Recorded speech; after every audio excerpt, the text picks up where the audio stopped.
César Leal, Walter. Vamos falar nesse vídeo sobre ladrão de casaca.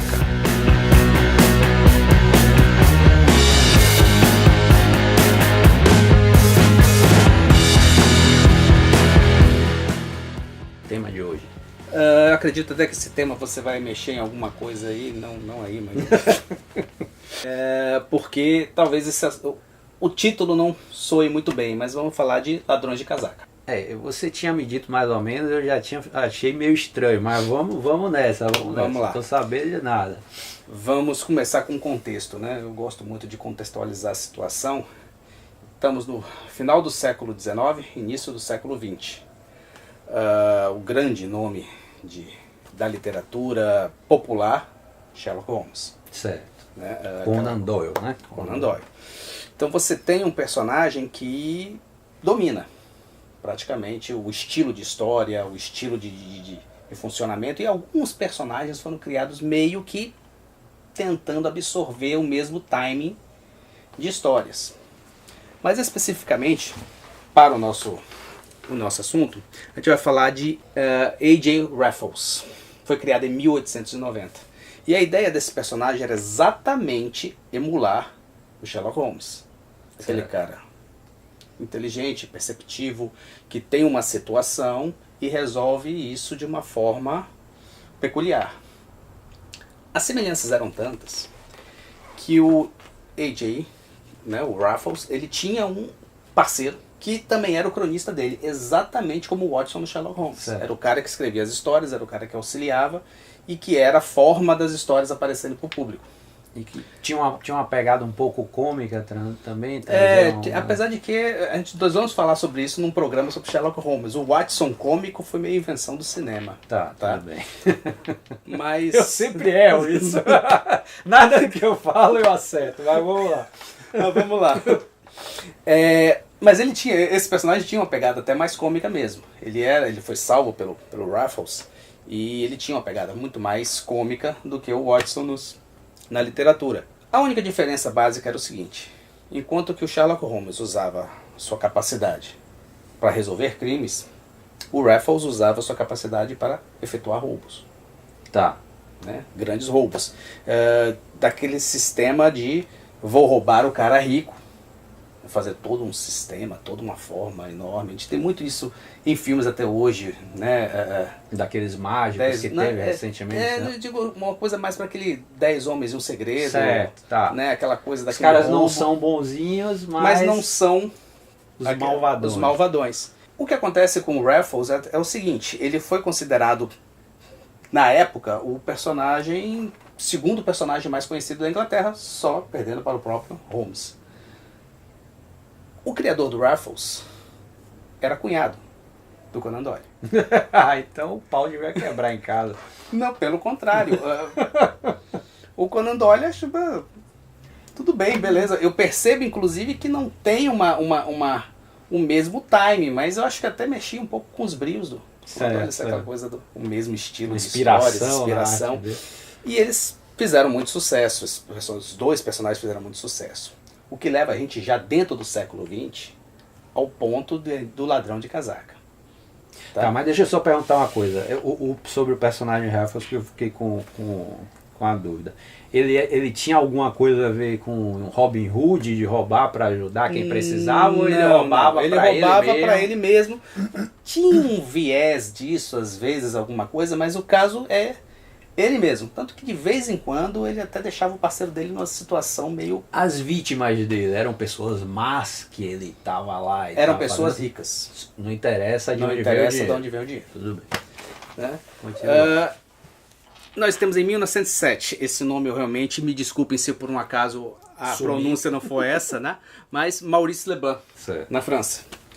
Você tinha um sucesso enorme desses personagens na literatura. Ou seja, dentro do século XX, o editor virou para o Maurice Leblanc e disse: olha, eu quero que você me crie um personagem que evoque essa capacidade do Sherlock Holmes, essa coisa do disfarce, né, desse ícone inglês, porque a França... Da inteligência suprema de passar o olhar e já saber tudo que vai acontecer, o que deixou de acontecer. A França e a Inglaterra não eram nunca foram exatamente grandes parceiros e amigos, né? Sempre Pelo houve menos uma rivalidade. durante 100 anos não, né? Pois, não, mas até hoje tem uma rivalidade, uma coisa, acredito, como português e espanhol, como nós os argentinos, apesar de que lá em Buenos Aires eu não vi tanta coisa não, mas Maurício ele criou um personagem chamado Arsène Lupin, o ladrão de casaca, e daí é que ele cunhou essa expressão.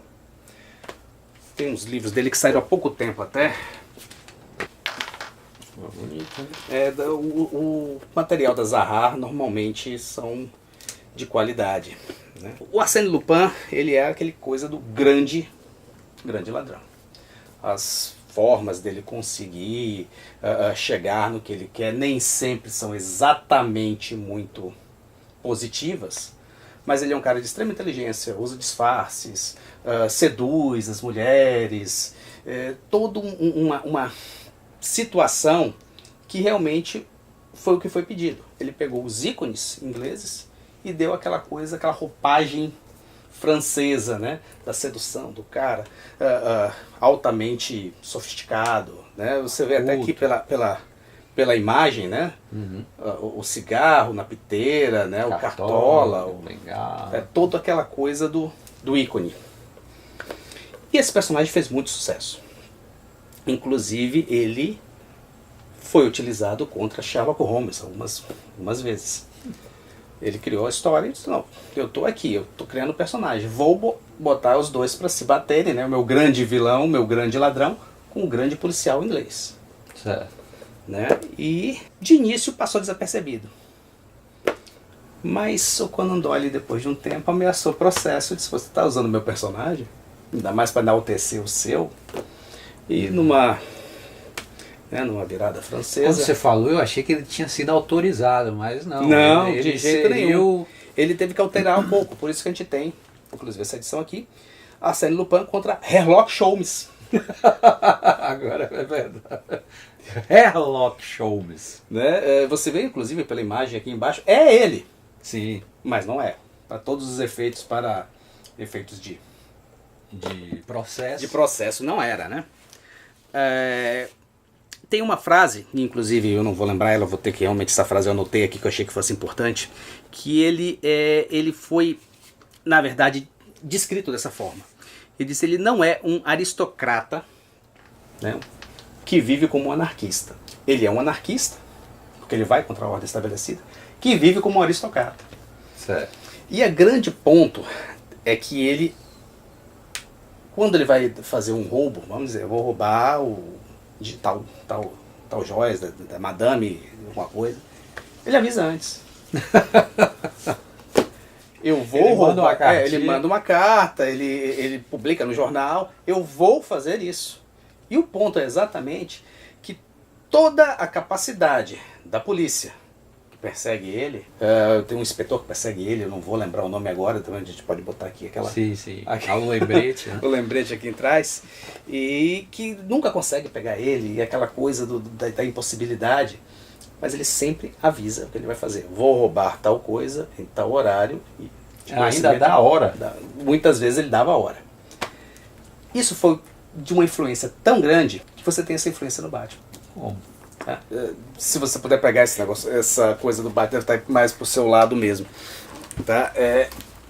Até que falou nisso. Porque o Batman não tem nada a ver com o ladrão. Né? Não, mas você tem dois personagens que incorporaram isso. Essa edição aqui, inclusive, das primeiras histórias do Batman, né?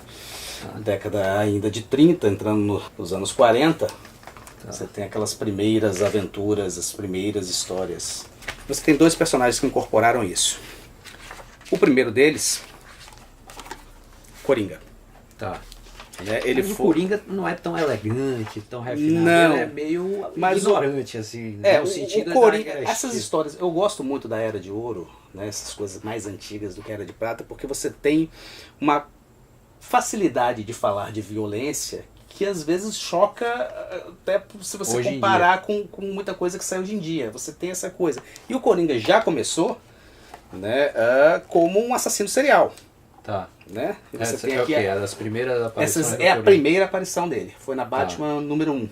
Né? O Batman começou na Detective Comics, mas logo teve uma revista própria. Tá. E ele começou exatamente isso.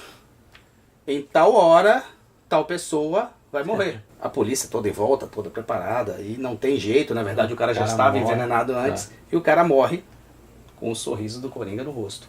Exatamente dentro do horário marcado por ele. E isso, na verdade, vira e mexe, os autores brincam com essa coisa, né?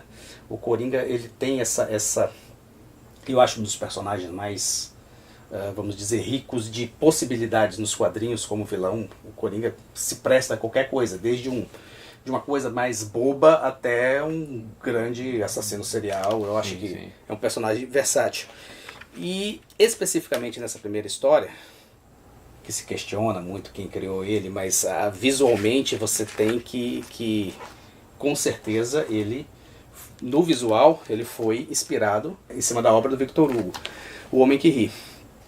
E você tem essa coisa, eles mantêm essa coisa do eu estou fazendo um negócio, sou melhor que você, sou melhor que o Batman, ninguém vai conseguir me pegar, ninguém vai conseguir me impedir. Isso mudou um pouco depois que o Charada apareceu, que absorveu mais essa coisa de eu sou mais inteligente que você, e o Coringa ficou mais naquela coisa, digamos, mais crua, né? Sim. O segundo personagem, que na verdade apareceu nessa mesma revista número 1, na quarta história, é um ladrão de joias que usa disfarces, exatamente como Arsène Lupin, para poder entrar na área e conseguir as... Né, você está vendo aqui a senhora, o Robin pega ela, Selina Kyle, que aqui é chamada Agatha, e depois se transformou na Mulher Gato, numa versão mais, digamos, comum de bandido, né, de máscara e não sei o quê. Mas todos os dois tiveram essa influência altamente calcada no Arsène Lupin. Né? Ele criou, digamos, criou moda. Ele criou uma pedra onde vários personagens, a partir daí, foram desenvolvidos. E normalmente o personagem, dentro daquela circunstância, do grande ladrão, do sedutor, do cara sofisticado, ele entra nessa alcunha que foi a alcunha do Arsène Lupin, do ladrão de casaco.